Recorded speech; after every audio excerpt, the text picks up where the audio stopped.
Quelle politique de flexibilité? La flexibilité est un concept polysémique et ambigu. On distingue en effet schématiquement deux grandes formes de flexibilité. La première est une flexibilité de type néoclassique. La seconde, une flexibilité qui repose sur l'adaptation des équipements et des salariés à la variation de la demande. Étudions d'abord la flexibilité de type néoclassique. Son objectif est de lutter contre les rigidités extérieures au marché qui sont dues à l'intervention de l'État et des syndicats. La première forme de flexibilité du type néoclassique est la flexibilité quantitative. Le but est d'adapter la quantité de travail aux besoins de l'entreprise.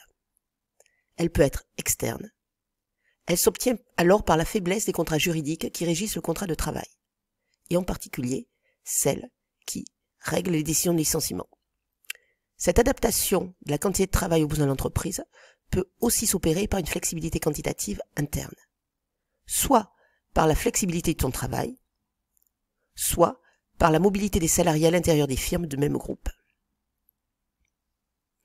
Autre forme de flexibilité de type néoclassique, la flexibilité salariale ou salarié au rendement. Ici, c'est les salaires qui vont dépendre de la situation économique. En période de chômage, les salaires vont baisser. En période de croissance, les salaires vont augmenter. Autre forme de flexibilité, une flexibilité qui repose sur l'adaptation des processus productifs et de la main-d'œuvre aux variations de la demande. Ici, c'est une flexibilité qualitative. Elle peut être externe, c'est l'externalisation. L'entreprise supprime certaines fonctions et les remplace par le recours aux services d'entreprises extérieures. Elle peut être aussi interne. C'est d'abord l'usine flexible.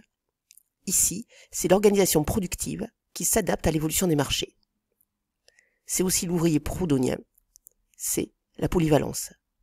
Le salarié est capable de réaliser plusieurs tâches. Ces formes de flexibilité peuvent se révéler contradictoires. D'abord, car ces deux formes de flexibilité n'ont pas la même temporalité. Les flexibilités quantitatives et salariales sont à court terme, alors que la flexibilité qualitative est à long terme, puisqu'il faut former et fidéliser la main-d'œuvre. Ensuite, ces deux formes de flexibilité ne peuvent être atteintes simultanément. En effet, pour développer l'usine flexible, il faut des ouvriers polyvalents. Pour avoir des ouvriers polyvalents, il faut qu'ils soient bien rémunérés. Cela ne peut donc être obtenu par une flexibilité salariale. Ensuite, ces ouvriers polyvalents doivent être formés. Ils doivent donc rester longtemps dans l'entreprise. Cette condition ne peut être atteinte par la flexibilité quantitative. Le modèle danois développe une certaine forme de flexibilité, la flexi-sécurité ou flexicurité. C'est le triangle d'or. 3 conditions sont réunies simultanément. D'abord, une flexibilité quantitative totale. Il y a peu de protection de l'emploi. Ensuite, les allocations chômage sont généreuses. Et enfin, les politiques de l'emploi sont actives et contraignantes. Ainsi, cela permet d'améliorer la qualification de la main-d'œuvre et donc le retour vers l'emploi. Or, ce modèle qui marche au Danemark est difficilement transposable. D'abord, le Danemark est un petit pays où l'adhésion de la population à ce projet est fort.